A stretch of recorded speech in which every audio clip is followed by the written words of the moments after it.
Hello students, आज हम लोग मल्टीपल एलिलिज्म बहुयुग्म विकल्पता के बारे में जानेंगे इस वीडियो के माध्यम से। तो मल्टीपल एलिलिज्म एक घटना है जिसमें किसी आबादी में किसी जीन के दो से अधिक एलील रहते हैं। ठीक, यानी वह घटना जिसमें किसी जीन के लिए दो से अधिक एलील पाए जाते हैं उसको मल्टीपल एलिलिज्म कहा जाता है। और इस तरह के जो एलील होते हैं इनको मल्टीपल एलील कहते हैं। मल्टीपल एलील कहा जाता है इनको।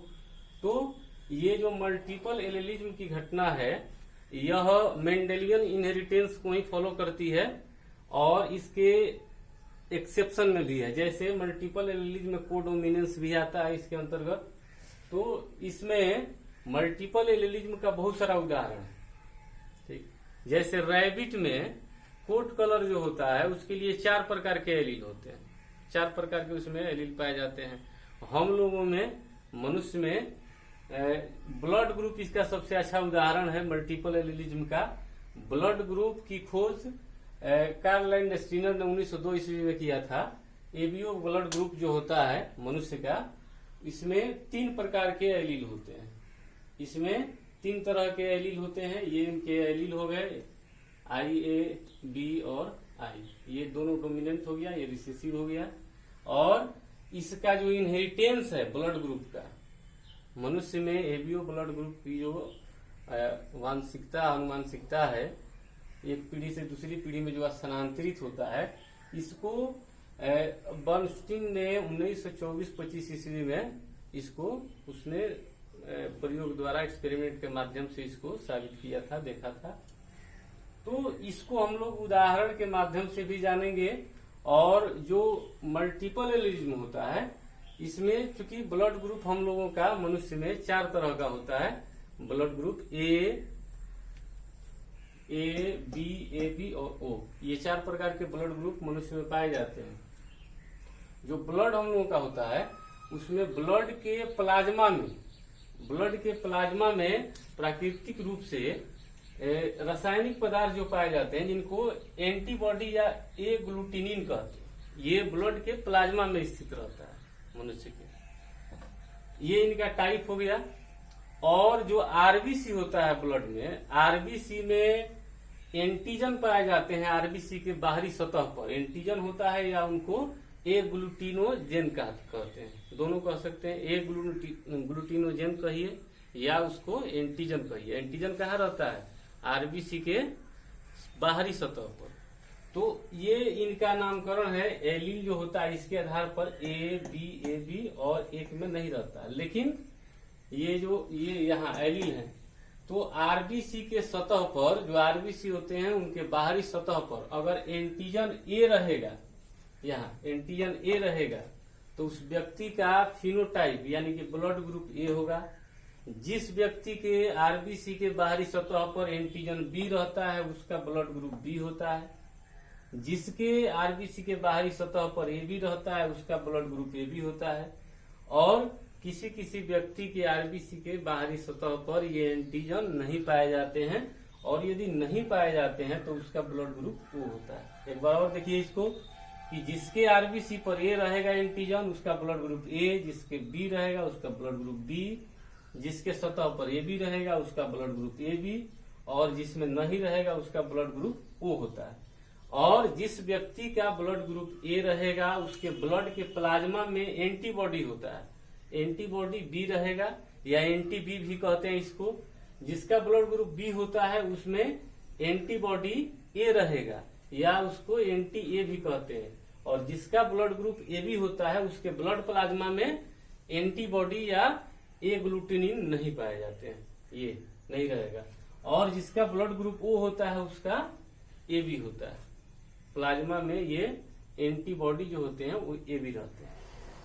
तो ये 4 प्रकार के ब्लड ग्रुप होते हैं। और ये 4 प्रकार के जो ब्लड ग्रुप है इनके लिए 3 तरह के एलील हैं, इसलिए इसको कहा गया कि यह मल्टीपल एलिलिज्म। 2 से अधिक जब किसी भी जीन के लक्षण को कंट्रोल करने के लिए 2 से अधिक एलिलिक फॉर्म रहेंगे तो उसको कहा जाएगा मल्टीपल एलेलिज्म।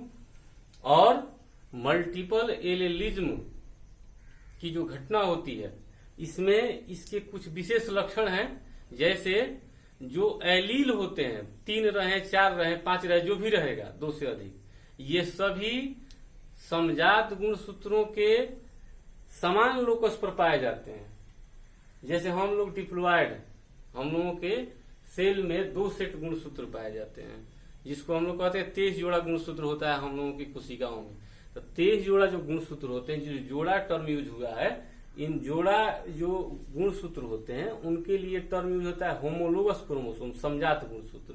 तो समजात गुणसूत्र के समान लोकस पर ये एलील पाए जाते हैं। और किसी भी व्यक्ति में इनमें से केवल 2 ही तरह के एलील हो सकते हैं। ठीक, चूंकि गुणसूत्र की संख्या पेयर में है, डिप्लॉयड है हम लोग, तो उसमें अगर मान लीजिए कि यह गुणसूत्र है, तो ये गुणसूत्र एक माता से और एक पिता से आता है।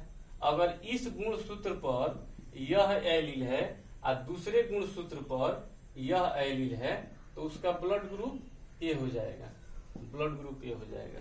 ठीक, और चूंकि गुणसूत्र की संख्या एक सेल में 2 ही रहती है, माने डिप्लॉयड होने के चलते, तो ये 2 ही इसमें एलील रहेंगे।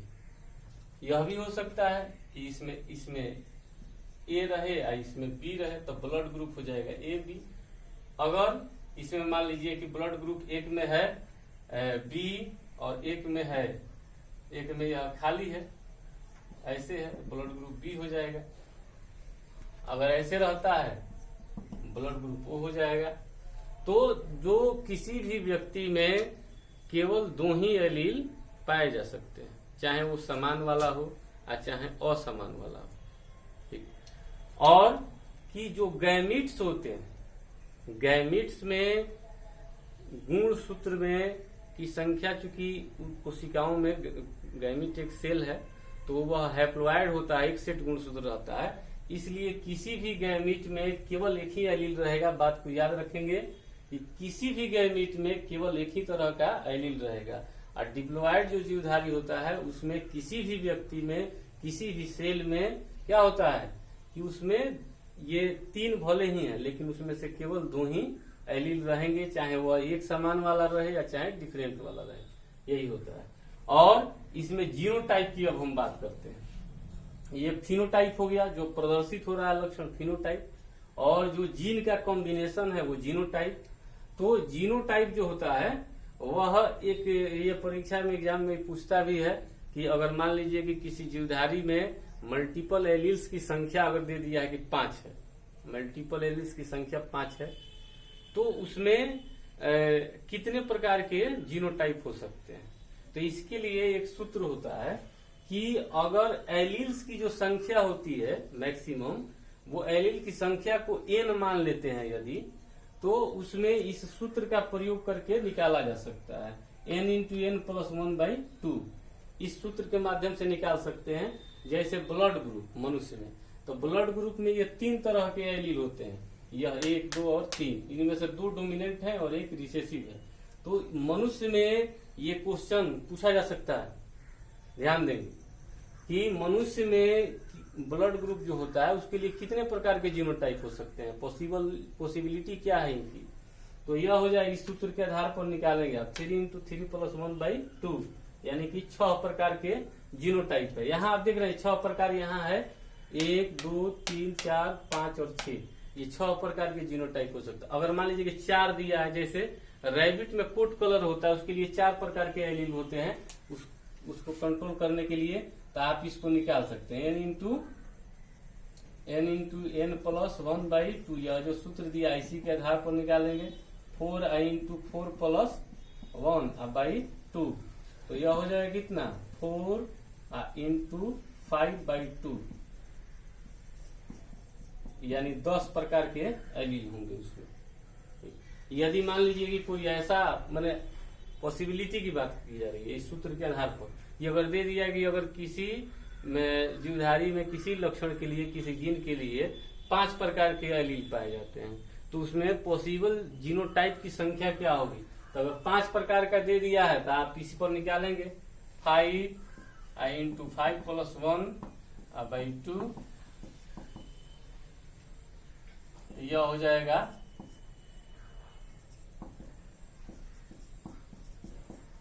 15। ये 15 प्रकार के इसके जीनोटाइप हो जाएंगे। तो इस बात को भी ध्यान रखेंगे। ठीक, मल्टीपल एलेलिज्म की जो घटना है वह लॉ ऑफ डोमिनेंस को भी पालन करता है। यहाँ जैसे आप देख रहे हैं लॉ ऑफ डोमिनेंस का पालन किया है, यहाँ पर आप देख रहे हैं लॉ ऑफ डोमिनेंस का पालन किया है। यह है यहाँ पर डोमिनेंट, देख रहे हैं, और यह क्या है तो रिसेसिव है। तो एक डोमिनेंट और रिसेसिव वो अपना हेट्रोजाइगस कंडीशन में अपना प्रभाव प्रदर्शित किया है, ब्लड ग्रुप ये हो गया।